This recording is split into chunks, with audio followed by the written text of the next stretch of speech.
हाँ बेटा, myself am a sir Mohit Agarwal sir, I am going to teach you ray optics, है ना। मैं आपको रे ऑप्टिक्स पढ़ाना चालू कर रहा हूँ।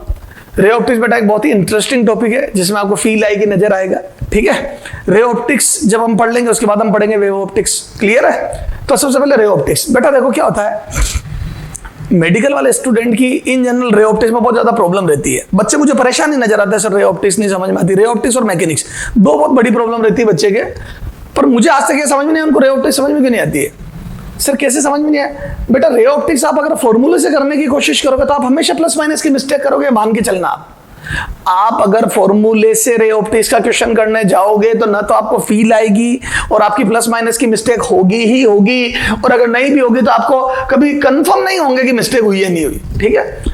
तो सर फिर हम क्या करें, रे ऑप्टिक्स को हम पढ़ेंगे रे डायग्राम से। किससे पढ़ेंगे बेटा, रे डायग्राम। तो हम हमेशा रे डायग्राम बनाएंगे। रे diagram is very very very important. हम जब भी क्वेश्चन करेंगे हम हमेशा रे को फॉलो करेंगे, हम हमेशा रे के साथ चलेंगे। जो रे बोलेगी वो करेंगे, फॉर्मूला बोलेगा उस पर हम विश्वास रखेंगे, रे बोलेगी उस पर ज्यादा विश्वास रखेंगे। सर को समझ में नहीं है आपकी बात, चलो आ जाओ। देखो सबसे पहले लाइट का अपन डुअल नेचर देखते हैं। आपको पता है लाइट, है ना। तो डुअल नेचर क्या है बेटा, wave as well as particle nature, है ना। तो वेव नेचर और पार्टिकल नेचर। अच्छा, ray optics and wave optics ray optics and wave optics can be explained bye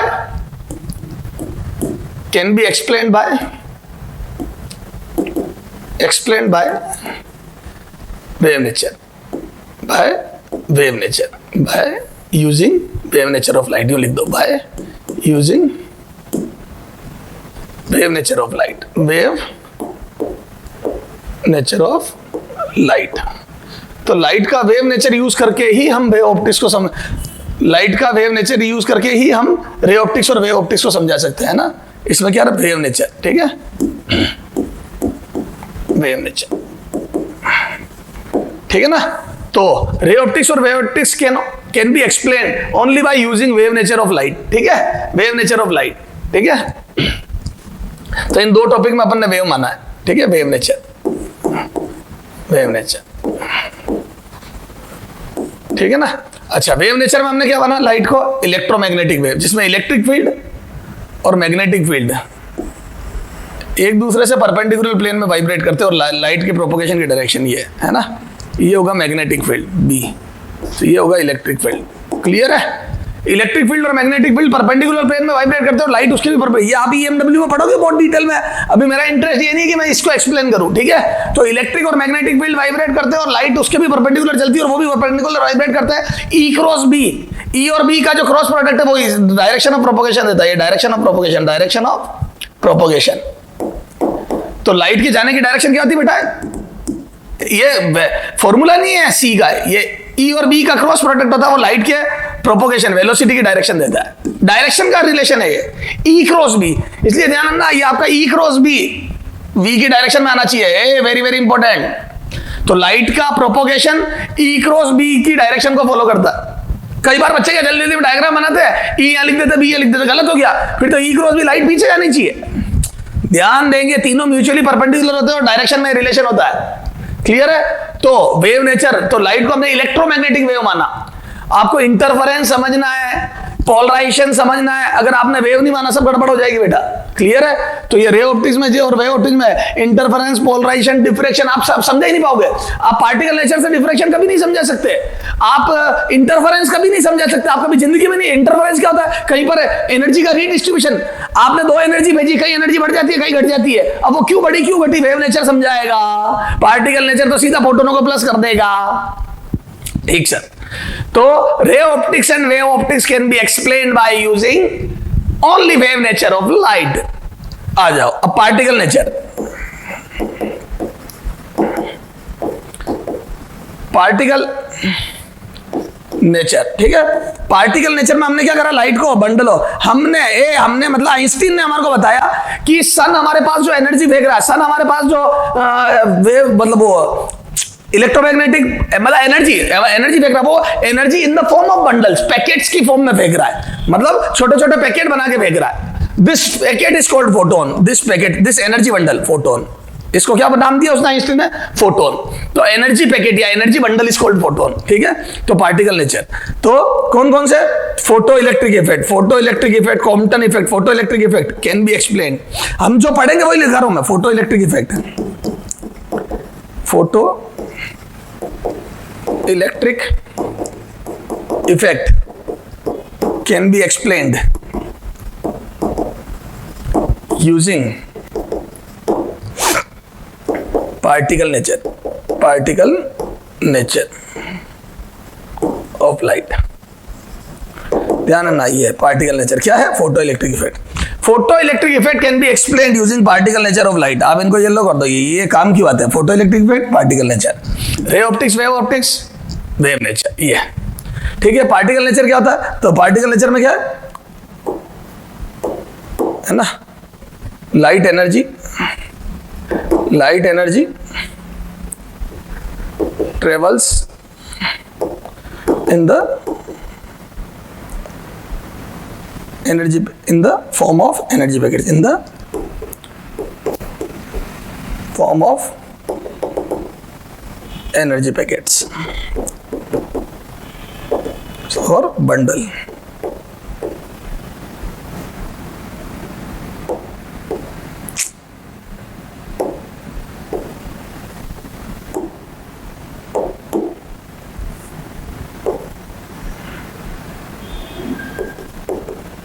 bundle, ठीक है।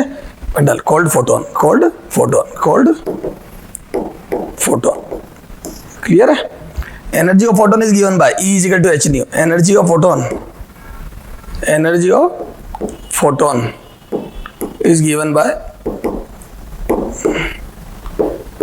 E equal to h nu, है ना।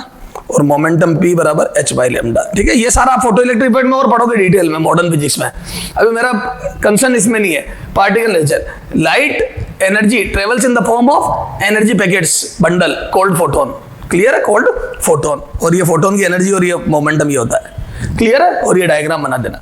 तो सबसे पहले आप क्या लिखोगे बेटा? वेव नेचर, ठीक है। तो wave nature, in wave nature light propagates in the form of electromagnetic wave.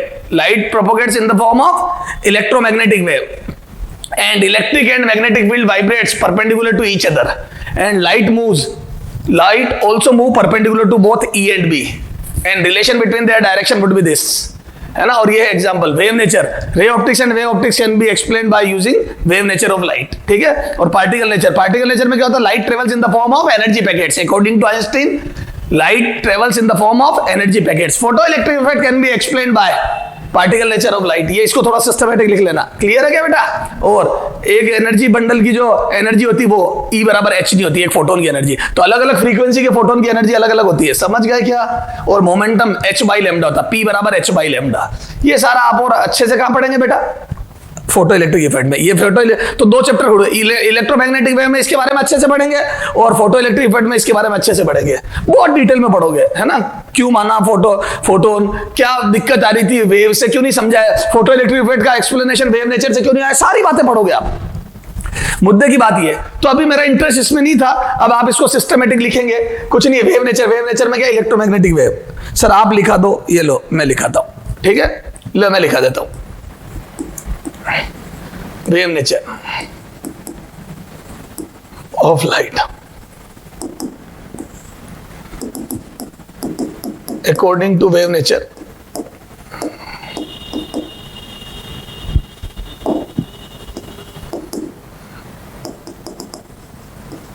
energy travels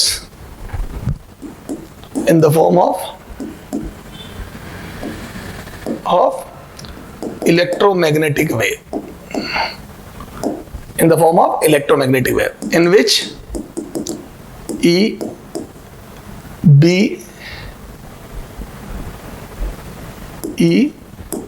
and direction of propagation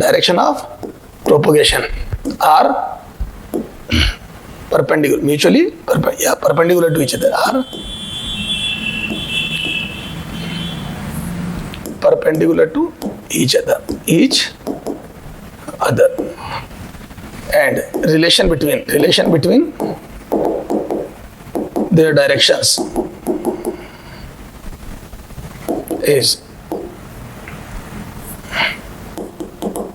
E vector cross B vector is equal to V vector, ये unit vector है ना, ये direction में relation है इनका। Clear है? अब ये सब EM वेव में पढ़ोगे। अब अपन अगर बताए पेपर में तो ऐसे ये तो यूं पेपर में,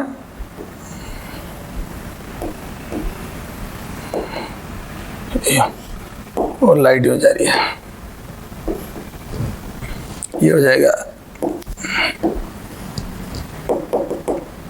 E वेक्टर और ये हो जाएगा B वेक्टर। क्लियर है क्या? ये म्यूचुअली परपेंडिकुलर 90 डिग्री, ये 90 डिग्री, ये उधर भी 90 डिग्री, इधर भी 90 डिग्री। क्लियर है क्या? तो ये इलेक्ट्रोमैग्नेटिक वेव की फॉर्म में। क्लियर है? तो ये हो गया वेव नेचर। अब पार्टिकल नेचर में क्या है बेटा? अच्छा, उसमें एग्जांपल तो लिखो, क्या है?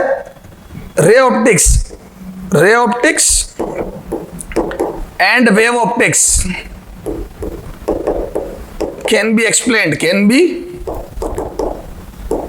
explained using its wave nature, using wave nature of light, you लिखो, using wave nature of light। Clear है? अब हमारे काम की बात क्या क्या है बेटा? ये रे ऑप्टिक्स, वेव ऑप्टिक्स और वेव नेचर। क्लियर है? चलो आ गया।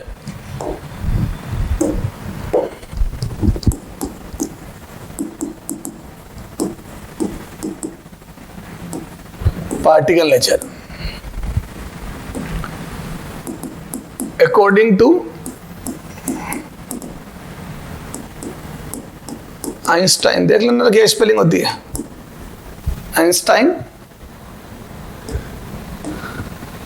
Light travels in the form of,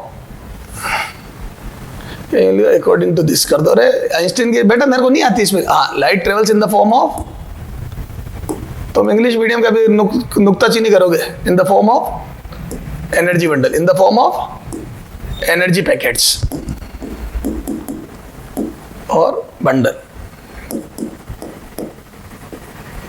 called photon. Called, उस एनर्जी पैकेट को क्या बोलते हैं बेटा? Called photon. ठीक है? ये डायग्राम बना, ये अकॉर्डिंग टू आइंस्टाइन, ये ठीक है फोटोन, ये दिस इज द फोटोन, है ना, energy of photon, energy of photon. ठीक है? E is equal to h nu. ठीक है?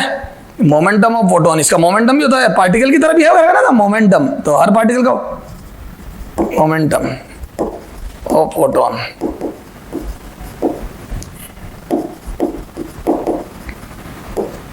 P is equal to h by lambda. This is the momentum and this is the energy. तो ये energy हो गई, ये मोमेंटम हो गया। क्लियर है? न्यू फ्रीक्वेंसी सब पता है तेरे को, इसमें h प्लैंक कांस्टेंट फलाना एंड डिमा क्या है। ओके? ये तो पार्टिकल है तो मोमेंटम होगा, मोमेंटम होगा, एनर्जी होगी, सब होगा। ये क्लियर है? अब ये डिटेल में तो अपन किसमें पढ़ेंगे बेटा? अच्छा, इसको फर्दर अपन ये भी लिख सकते हैं, hc by lambda, और इसकी वैल्यू रखेंगे तो जो प्रैक्टिकली हमारे फॉर्मूला काम आता है वो ये आता है, E in electron volt is equal to 12400 upon lambda in angstrom, lambda in angstrom. ये प्रैक्टिकल फॉर्मूला, ये एनर्जी आ गई इलेक्ट्रॉन वोल्ट में। क्लियर है क्या? ये दिस। अच्छा, अब यहाँ पे ग्राफ बनाऊं तो मैं energy of photon versus new का, ये energy of photon versus new का ग्राफ बनाओ तो स्ट्रेट लाइन बनेगी, ओरिजिन से पास होने वाली। ये देखे ना, एनर्जी वाई एक्सिस पे ही है तो ये स्ट्रेट लाइन बन जाएगी। अच्छा, अगर मैं लैम्डा का और इसका ग्राफ बनाऊं तो ये बोलो, ये लैम्डा और ये एनर्जी, बोलो कैसा बनेगा? तो मैं बोल दूं क्या, ये हाइपर रेक्टेंगुलर हाइपरबोला बनेगा, जैसे लैम्डा 0 पे इनफाइनाइट, और जैसे जैसे लैम्डा, तो जैसे जैसे लैम्डा वेवलेंथ बढ़ती है फोटोन की, वैसे वैसे एनर्जी कम होती है। ध्यान रखना, तो ज्यादा वेवलेंथ वाले फोटोन कम एनर्जेटिक होते हैं, और जैसे जैसे फ्रीक्वेंसी बढ़ती है वैसे वैसे एनर्जी बढ़ती है। देख, ये प्रोपोर्शनल होता है। क्लियर है? तो यहां पे लिख दूं E is proportional to nu, E proportional to nu, यहां पे E is inversely proportional to lambda, ये यहाँ इनवर्सली प्रोपोर्शनल है, यहाँ प्रोपोर्शनल है। क्लियर है क्या? ये तो पार्टिकल नेचर में ये पैकेट की फॉर्म में चलता है ये सारी बातें, और वेव नेचर में ये रहा सारा मामला, ये वेव नेचर में। क्लियर है क्या? अच्छा, फोटो इलेक्ट्रिक इफेक्ट, यहां पे क्या आएगा example?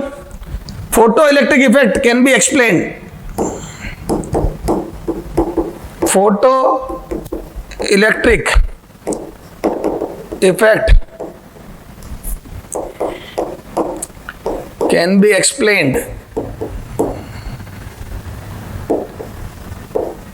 using particle nature of light, using particle nature, using particle nature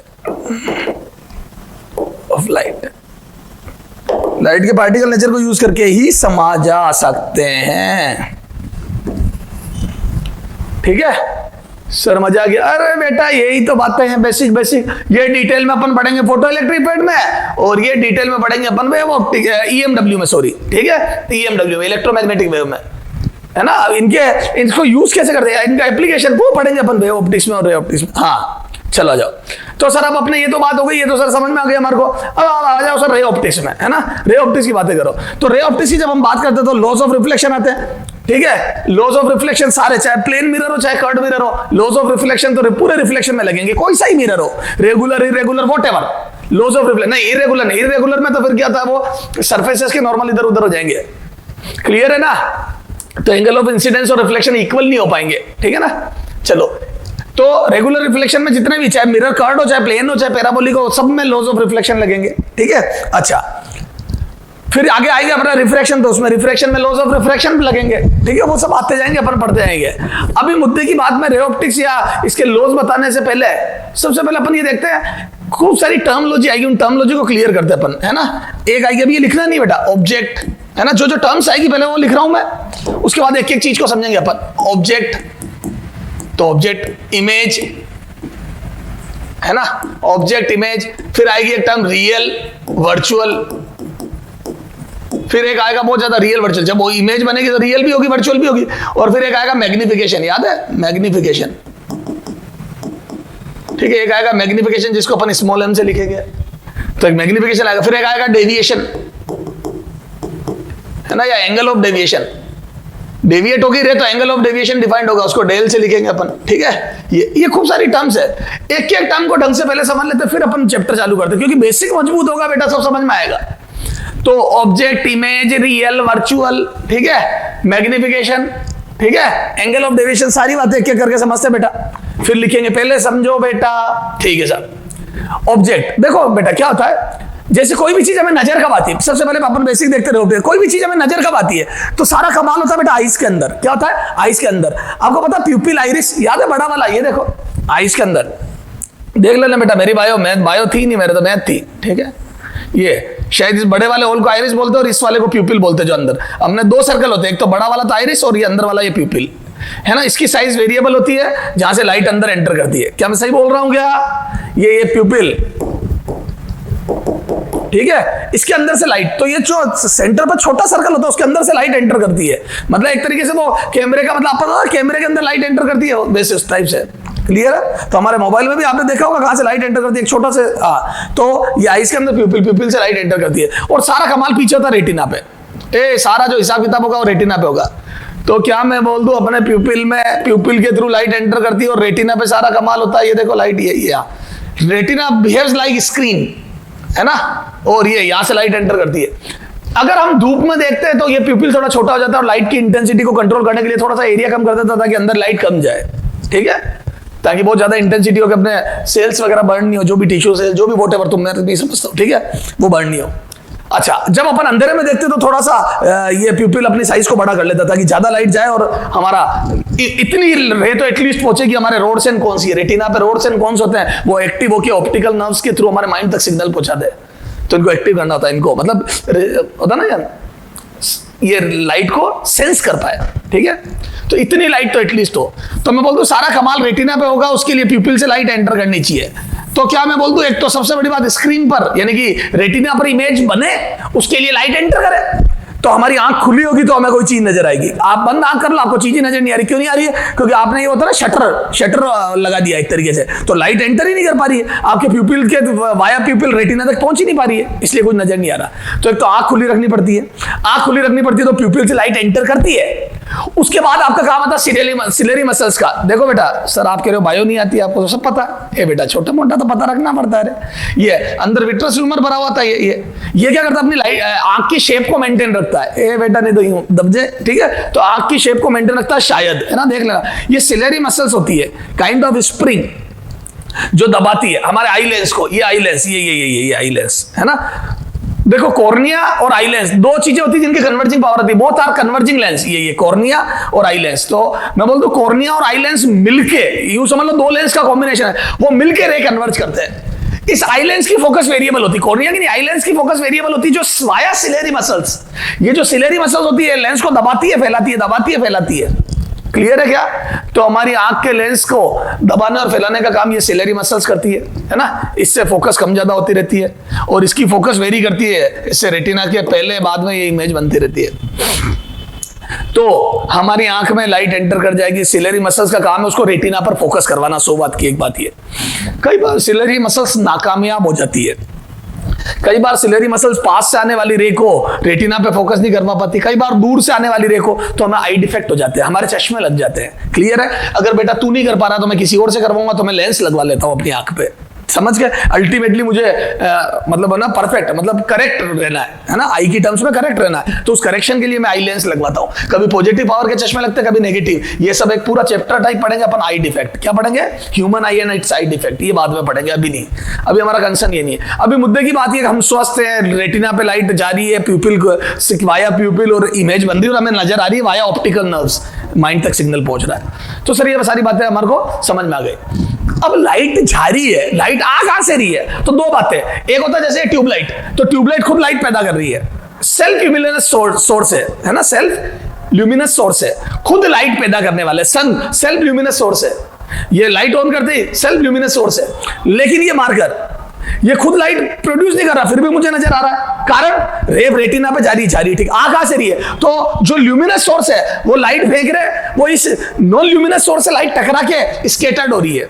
समझ गए? तो इस पे लाइट दूसरों की लाइट ले रहा है, टकरा के स्कैटर्ड हो रही है, वो मेरी आंख में जा रही है, तो मुझे नजर आ रहा है। तो जब किसी मटेरियल से आने वाली रे मेरी आंख में सीधी गिरे तो मुझे ऑब्जेक्ट नजर आएगा। क्या नजर आएगा बेटा? ऑब्जेक्ट। तो जब रे किसी रियल चीज से आके मेरी आंख में गिर जाए तो मुझे ऑब्जेक्ट नजर आएगा।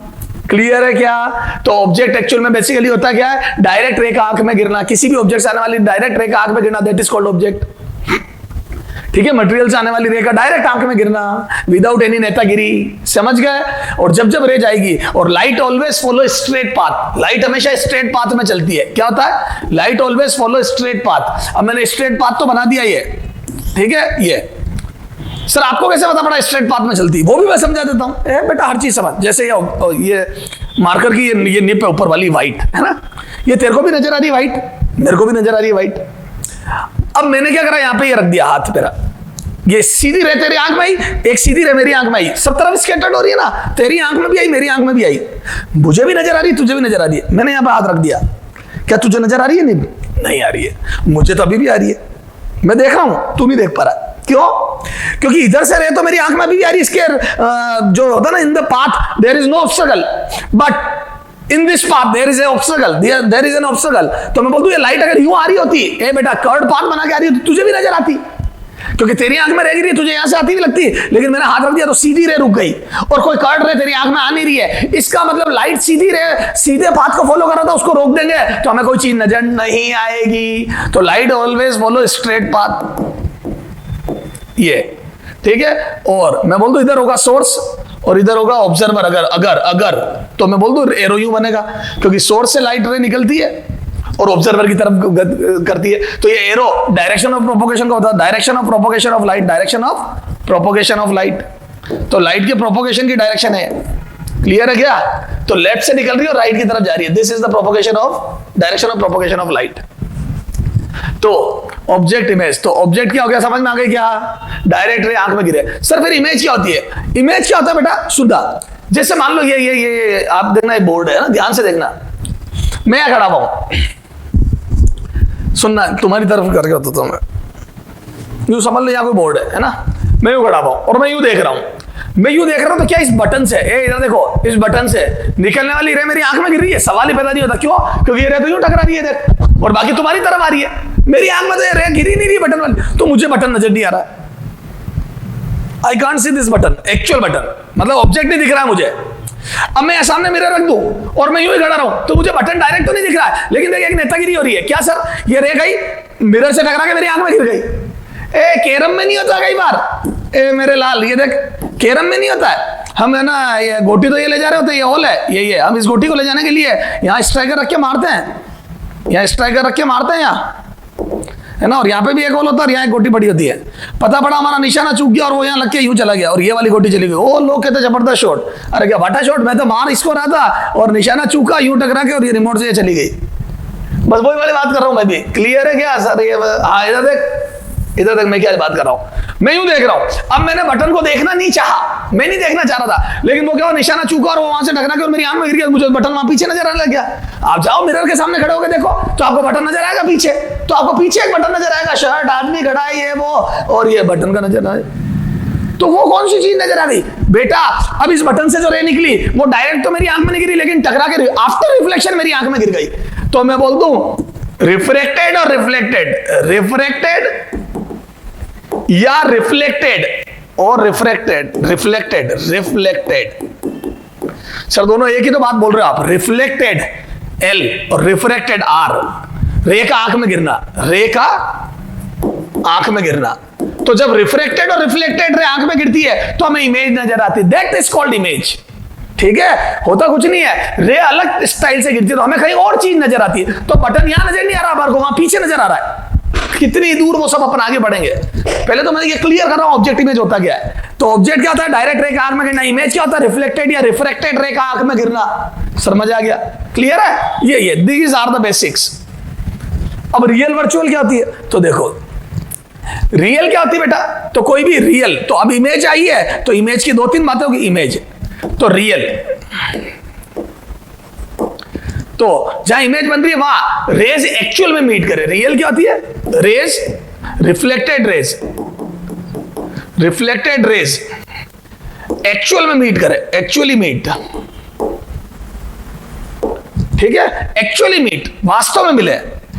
सो रियल इमेज अगर एक्चुअली मीट करेगी तो so hence real image, you लिखो hence real image, hence real image can be obtain, can be opt on screen, on screen।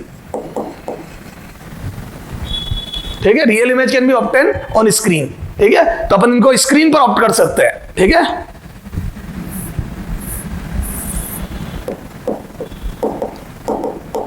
On screen. ठीक है, अब वर्चुअल इमेज क्या होती है? Reflected ray appear to meet, appear to meet but not actually, but not actually। वास्तव में मिलती नहीं है, अबे लगता है मिल रही है, appear to meet but not actually। ठीक है, hence, और यही कारण है it can't, जब मिल ही नहीं रही है तो स्क्रीन रखने पे कुछ नहीं आएगा। it can't obtain on screen। ठीक है, कुछ नहीं आएगा।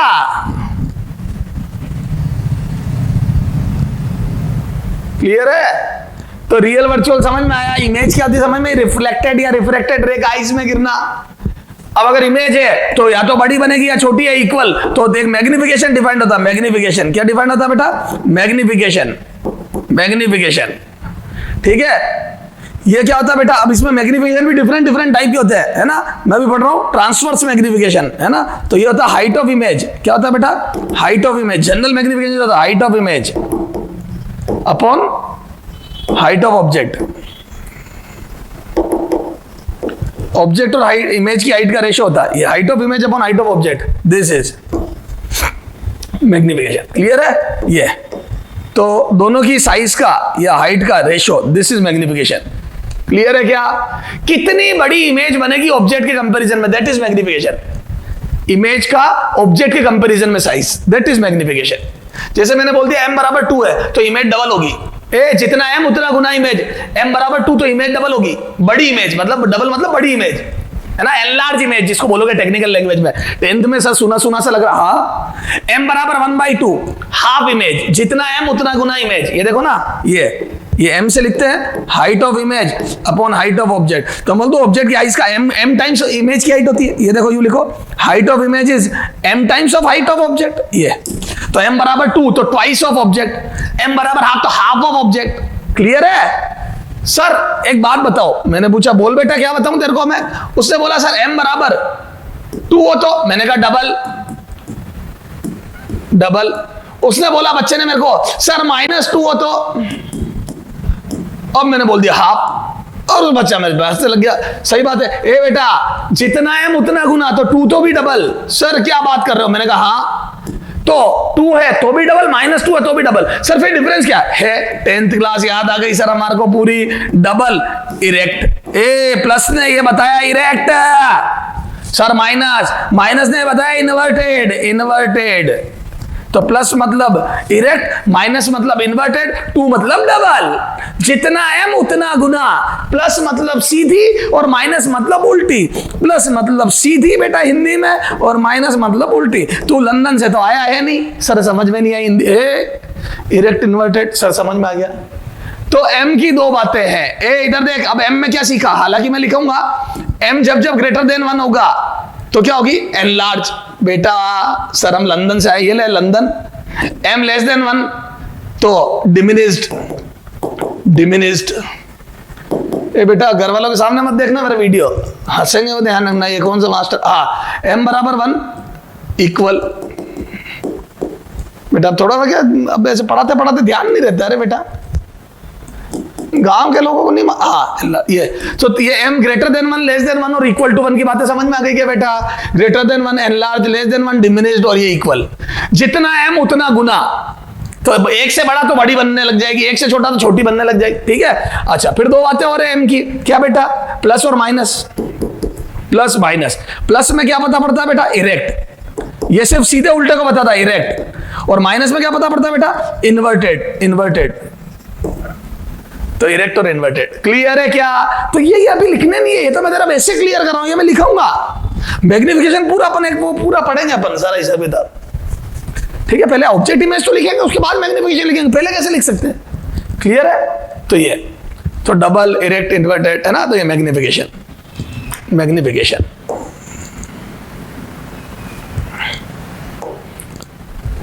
एक काम करते हैं, लिख ही देते ना जो मैग्निफिकेशन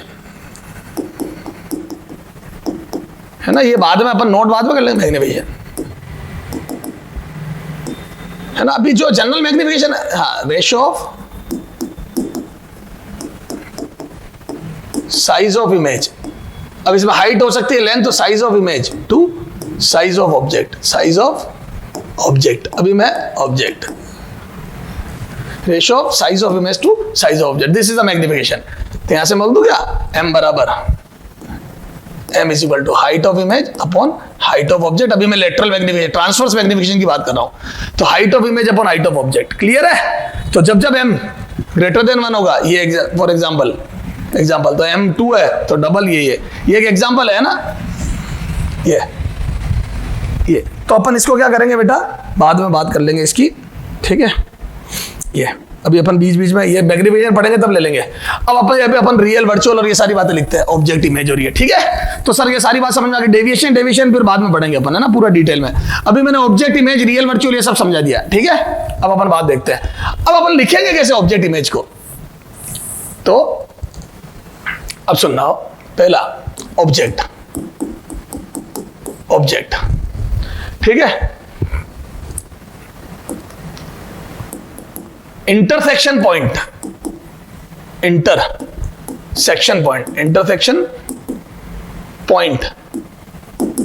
ऑफ इंसिडेंट रे।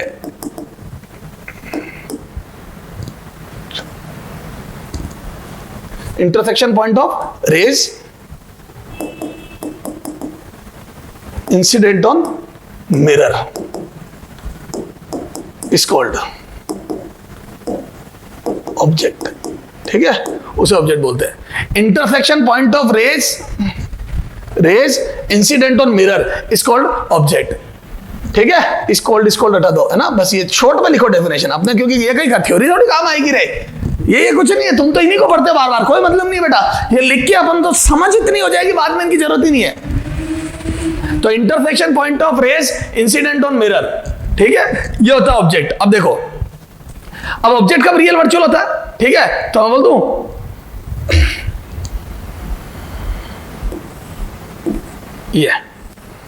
ये इंसिडेंट रे मिरर पे, ठीक है, ये मिरर, क्या बोल दूं, ये ऑब्जेक्ट है। If rays, incidence rays, if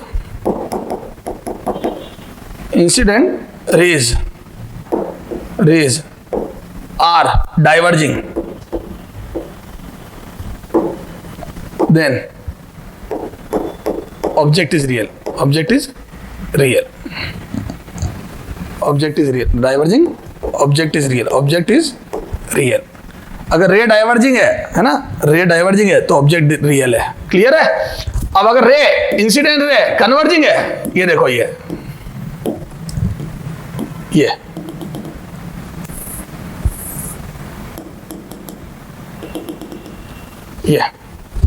converging है। If incident ray are converging then converging object is virtual. Clear है क्या, ऑब्जेक्ट इज वर्चुअल, ठीक है, ये वर्चुअल ऑब्जेक्ट है ये, तो यहां पे लिख दूं वर्चुअल ऑब्जेक्ट,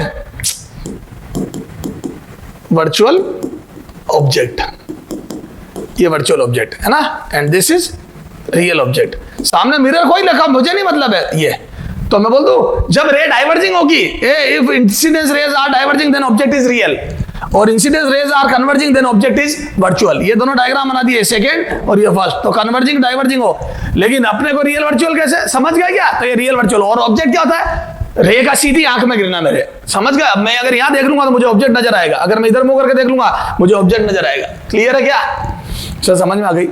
सर ऐसे इमेज बता दो, अभी देखते हैं, सॉरी, ठीक है, आ जाओ। इमेज बोलो क्या होगी इमेज, किसको बोलेंगे इमेज, हाँ, इंटरसेक्शन पॉइंट ऑफ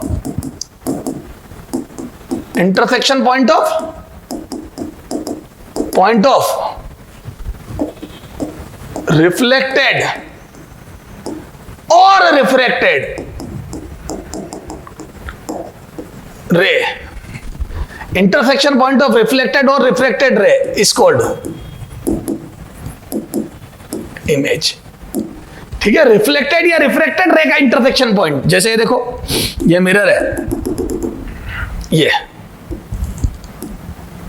ये रिफ्लेक्टेड रे, ये यूज आ रही है, these are the reflected ray, है ना, ये मिरर से टकराई और ये इनका इंटरसेक्शन पॉइंट। ये देखो ना, ये जाती भी है, आती भी थोड़ी सा, पहले भी ये डायग्राम, अरे उसमें आ रही थी, वो इंसिडेंस रहती है, रिफ्लेक्टेड रे, इनका intersection point, this is image, ठीक है, ये इमेज है ना, ये इमेज। अच्छा, ऐसे ही है, ये यूं, ये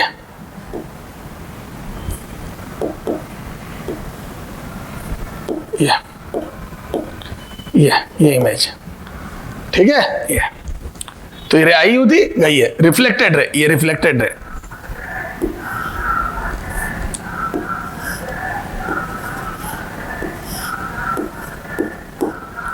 ये ऑब्जेक्ट, ये तो ये रिफ्लेक्टेड रे, ये रिफ्लेक्टेड है,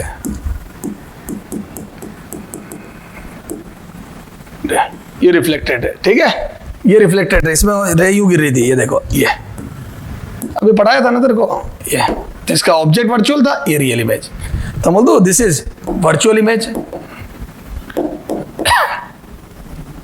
ये वर्चुअल इमेज, क्यों, ये रिफ्लेक्टेड रे का इंटरसेक्शन पॉइंट, ये देखो वर्चुअल इमेज है ना, इससे कोई मतलब ही नहीं है, ये इंटरसेक्शन, ये रिफ्लेक्टेड रे का, ये रिफ्लेक्टेड रे, ठीक है, ये रियल इमेज, क्या है ये real image, this is real image, real image, तो ये वर्चुअल, ये रियल इमेज वर्चुअल इमेज। अगर reflected ray appear to meet है, अरे बोलो ये पहला, if reflected rays are appear to meet, appear to meet but not actually, but not actually, ठीक है, appear to meet but not actually, appear to meet but not actually, तो इसको क्या बोलेंगे बेटा, वर्चुअल इमेज। ठीक है, can't opt on screen, can't obtain on screen, ठीक है, कांट ऑब्टेन ऑन स्क्रीन, ध्यान रखना, can't obtain on screen, screen पे ऑप्ट नहीं की जा सकती, दो बातें हैं, कांट ऑब्टेन ऑन स्क्रीन और appear to meet but not actually meet, clear है। और ये जो रियल इमेज होगी, बोलो रियल इमेज में क्या होगा, हाँ second diagram, reflected ray actually meet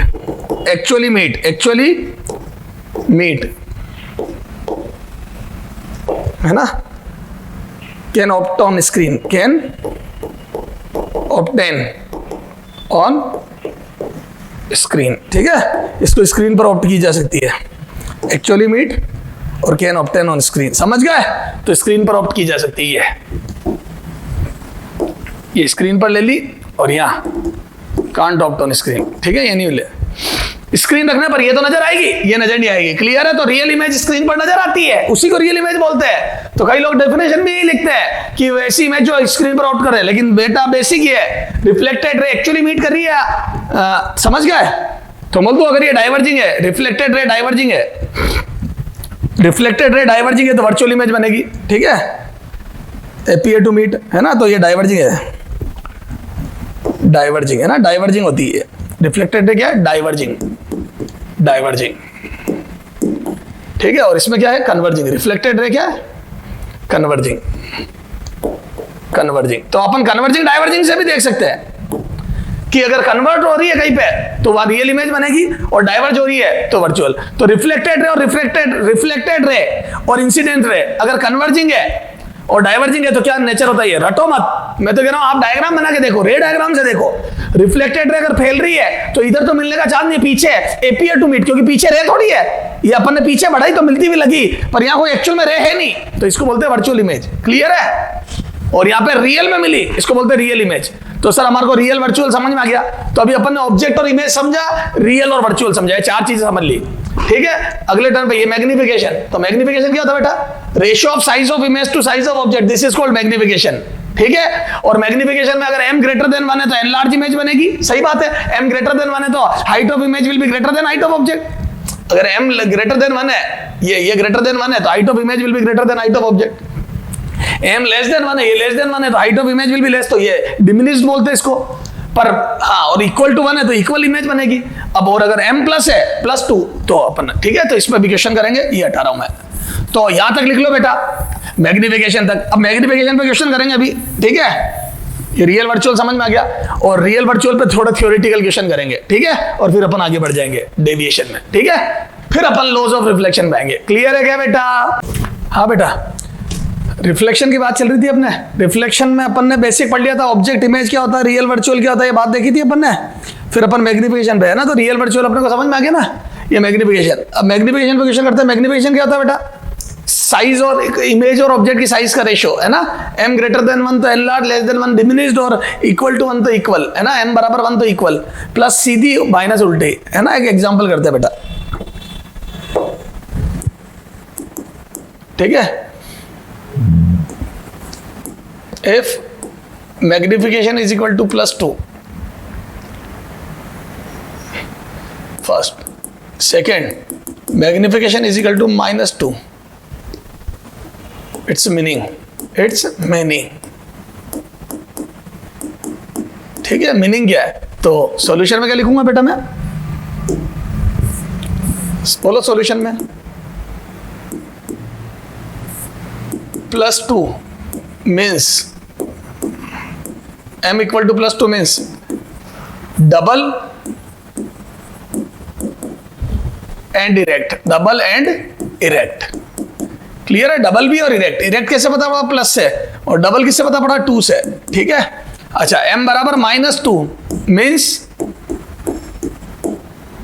double and inverted.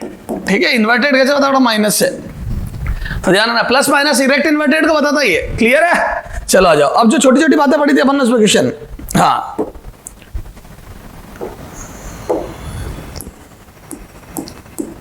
हाँ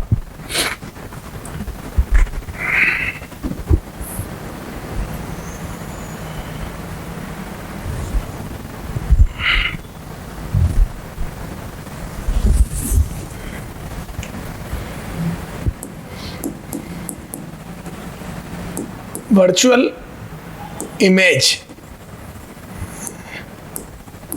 can be photographed, can be photographed। ठीक है, ट्रू और फॉल्स बताना है ना, ये बताना आपको ये ट्रू है स्टेटमेंट या फॉल्स है। Virtual image can B photographed, तो बच्चा क्या सीधा बिना सोचे समझे इसको फॉल्स बोल देता है कि फोटोग्राफ नहीं लिया जा सकता क्योंकि वर्चुअल है, जब स्क्रीन पे नहीं आएगी तो फोटोग्राफ कैसे लेंगे। ये सब थ्योरेटिकल बातें, और आपने क्या करा? बिना सोचे समझे बोल दी। मैंने क्या बोला? रे ऑप्टिक्स में हमेशा रे डायग्राम को फॉलो करो।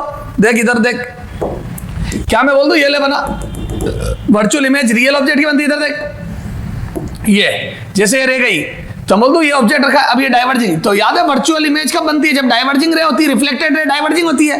दीज आर रिफ्लेक्टेड रे और ये डाइवर्जिंग है। इनको पीछे बढ़ाओ, ये हो गई वर्चुअल इमेज, ये हो गई वर्चुअल इमेज। क्या हो गई है? Virtual image. यही चाहिए थी आपको, वर्चुअल इमेज डाइवर्जिंग। तो रिफ्लेक्टेड रे जब डाइवर्जिंग होगी या अपीयर टू मीट होगी तो मैं बोल दूं वर्चुअल इमेज बनेगी। अब ये virtual image can't opt on screen, can't opt on screen, on screen. तो इस इमेज को स्क्रीन पे तो नहीं ले सकते अपन,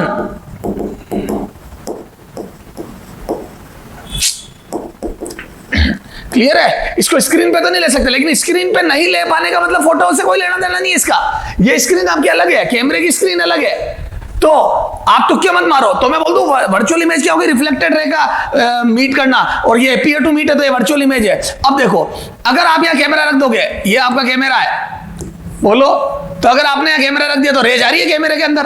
तो जैसे मेरी आंख में रे जाती है तो मुझे इमेज नजर आती है, रिफ्लेक्टेड रे मेरी आंख में एंटर करती है, मुझे इमेज नजर आती है। वैसे कैमरे को भी नजर आता है। Camera is artificial eye, this is artificial eye. Camera क्या है? आर्टिफिशियल आई है। इसमें अगर रिफ्लेक्टेड रे जा रही है तो क्यों नहीं इमेज नजर आएगी? बिल्कुल आएगी। तो क्या मैं बोल दूं यस? यस, तो यहां पे yes virtual image can B photographed, can be photographed. कौन मना कर रहा? बिल्कुल होगा, बस बिल्कुल फोटोग्राफ। यस, वर्चुअल इमेज का फोटो खींच सकता हूं मैं। क्लियर है क्या? क्यों? रिफ्लेक्टेड रे का कैमरा में एंटर करना चाहिए, तो रिफ्लेक्टेड रे कैमरे में एंटर कर रही है, reflected ray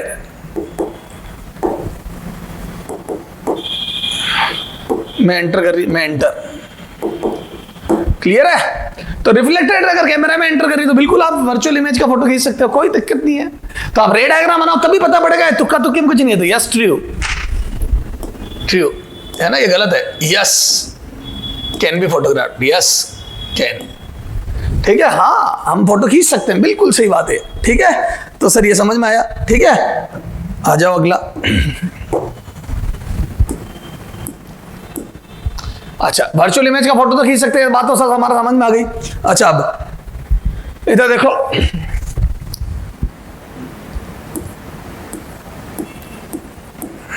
plane mirror can form.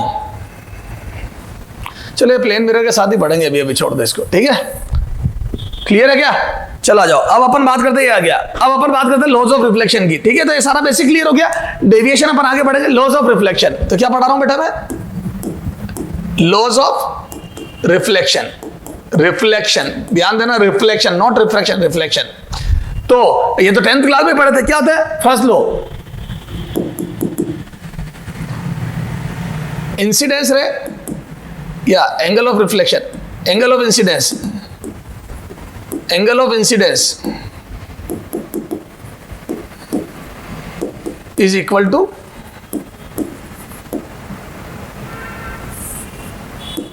is always equal to angle of reflection. ठीक है, means angle I is equal to angle R. अब अपन देखते हैं एंगल ऑफ इंसिडेंस होता क्या, एंगल ऑफ रिफ्लेक्शन होता क्या है. ठीक है, जैसे मान लो कोई भी सरफेस है, जैसे कोई भी सरफेस है, ये प्लेन मिरर ही ले लेता हूं, है ना, क्यों अपन फालतू में टफ सरफेस, ये तो बोल दो ये इंसिडेंस रे है, ये नॉर्मल है. ठीक है, ध्यान रखना ये नॉर्मल है सरफेस पे, ये this is normal to surface. ठीक है, ये इंसिडेंस रे, ये इंसिडेंस रे. तो ये क्या है बेटा, इंसिडेंस रे. क्या है ये, इंसिडेंस रे, ये. ठीक है, और ये हो गई रिफ्लेक्टेड रे. ठीक है, इसको बोलते हैं एंगल ऑफ इंसिडेंस, इसको बोलते हैं एंगल ऑफ रिफ्लेक्शन. तो ये हो गई इंसिडेंस रे, ये हो गई रिफ्लेक्टेड रे, रिफ्लेक्टेड रे. ठीक है, ये इंसिडेंस रे, ये रिफ्लेक्टेड रे. ठीक है, ये एंगल ऑफ इंसिडेंस. क्या है ये, एंगल ऑफ इंसिडेंस. किससे, नॉर्मल से एंगल. ठीक है, इंसिडेंस. ये angle of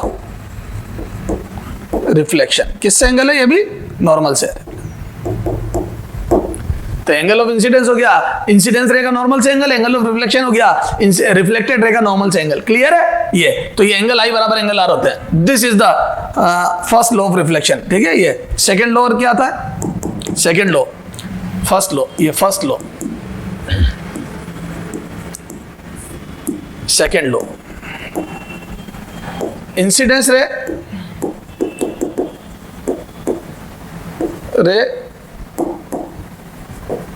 reflected ray and normal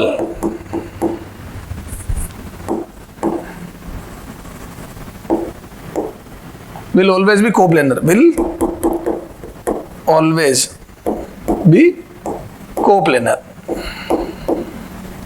है ना, एक ही प्लेन में होंगे, एक ही प्लेन में स्थित लाई करते हैं. Line same plane, incidence ray, reflected and normal line same plane, all are coplanar, एक ही प्लेन में होते हैं. समझाता हूं. ए बेटा ये देखो, ये अपने को क्या इसमें क्वेश्चन देखने को कम मिलते हैं. ये जैसे ये प्ले अपना मिरर है ना, ये रे इंसिडेंट रे. सुनना ध्यान से, मोबाइल गिर गया तो बेटा सारा पढ़ाने की इच्छा खत्म हो जाएगी मेरी. इधर देख, हाँ ये देख, ये नॉर्मल है. ये पेन तेरी तरह, ये मिरर है, ये पेन तेरी तरह नॉर्मल है. ये इंसिडेंस रे, इधर देखना ध्यान से रे, ये इंसिडेंस रे, और ये एंगल 30 डिग्री है. कितना है ये, 30 डिग्री. ये 30 डिग्री पे इंसिडेंट हुई है, ये 30 डिग्री है. तो मैं बोल दूं क्या, रे 30 डिग्री पे क्या यूं जाएगी, देखिए नॉर्मल से ये भी 30 डिग्री है, ये नहीं, इधर नहीं जा सकती. तो ये रे यूं आई है ना, तो जा तो इधर सकती नहीं, जा सकती है. 30 डिग्री पे इधर जाएगी, हाँ. क्यों, क्योंकि देखो इंसिडेंस रे इस प्लेन में थी, तो रिफ्लेक्टेड रे भी इसी प्लेन में होगी बेटा. ये देखो, ये इंसिडेंस रे ना, तो इसी प्लेन में होगी, रिफ्लेक्टेड रे भी यूं. तो 30 पे आई है, तो 30 पे इसी प्लेन में जाएगी. क्लियर है, ऑल विल बी कोप्लेनर. तो incidence ray, reflected ray and normal will lie in same plane. Clear है क्या, तीनों एक ही प्लेन में होंगे. समझ गए. तो ये बात भी अपने काम आएगी बाद में. तो मैं बोल दूं इन दोनों का क्रॉस प्रोडक्ट अगर मैं करूंगा तो यूं आएगा, और वो इससे डॉट प्रोडक्ट 0 होना चाहिए. तो इंसिडेंस रे या नॉर्मल, मतलब किन्हीं भी दो का क्रॉस प्रोडक्ट तीसरे से डॉट 0 होना चाहिए. क्लियर है, तो कोप्लेनर आ जाएगा. सही बात है ना, क्रॉस में आउट ऑफ प्लेन आ जाएंगे, फिर डॉट में 90 डिग्री होता है, cos 90 0 होता है. चलो बाद में बात करेंगे इसकी. ठीक है, तो इंसिडेंस रे, रिफ्लेक्टेड, ये नॉर्मल. अच्छा, अब देखो ये वेव नेचर क्यों रहा था, तो इसमें एक और बात लिख लो. अच्छा, यहां से एक बात और बता दूं क्या मैं, अगर ये एंगल I बराबर R होगा तो मैं बोल दूं ये this angle will also be equal. ये देखो, ये इसको मैं बोल दूं क्या, ये बीटा, ये तो ये भी बीटा आएगा. क्यों, क्योंकि ये बीटा कितना हो जाएगा, beta is equal to 90 - I, और ये beta dash beta dash is equal to 90 minus R, और अगर आई बराबर आर है तो मैं बोल दूं बीटा बराबर बीटा डैश। तो क्या मैं बोल दूं नॉर्मल से ही नहीं, angle of incidence and angle of equal, तो नॉर्मल से एंगल नहीं, मिरर से भी सेम होंगे। अरे angle with mirror will also be same, angle with mirror, angle with mirror, mirror will also be same, will also be same। ठीक है, incidence रे और रिफ्लेक्टेड रे का नॉर्मल नहीं, मिरर से भी एंगल सेम होता है। ये चीज मैं कभी डायरेक्ट काम में लूंगा, उससे कैलकुलेशन रिड्यूस हो जाएगी मेरी, ध्यान रखना। क्लियर है? चलो आ जाओ। अच्छा, अब एक इंपॉर्टेंट बात है, when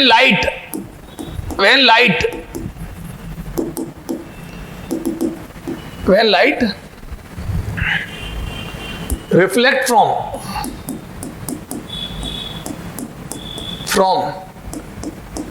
denser medium,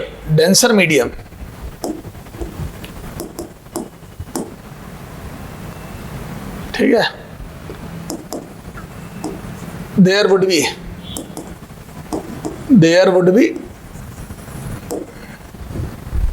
a phase difference of pi, or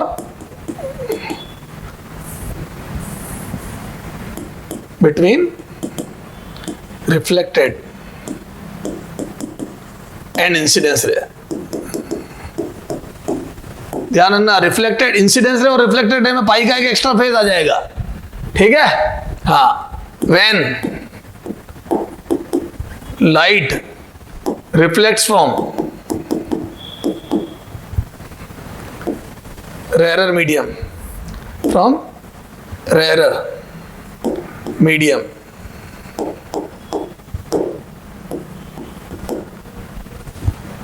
ठीक है, there would be no change in phase, यानी कि डेल फाई बराबर 0। तुम्हारा डेल फाई पाई होगा या पाई होगा, ध्यान रखना, और यहाँ 0। तो जब डेंसर मीडियम से टकराती है तो पाई का फेज आ जाता है, और जब रेयर से टकराती है तो कोई फेज डिफरेंस नहीं आता। ध्यान रखना, तो ये बात ध्यान रखना, रेयर और डेंसर की। क्लियर है? तो लॉस ऑफ रिफ्लेक्शन, ये रेयर डेंसर की बात हो गई। क्लियर है?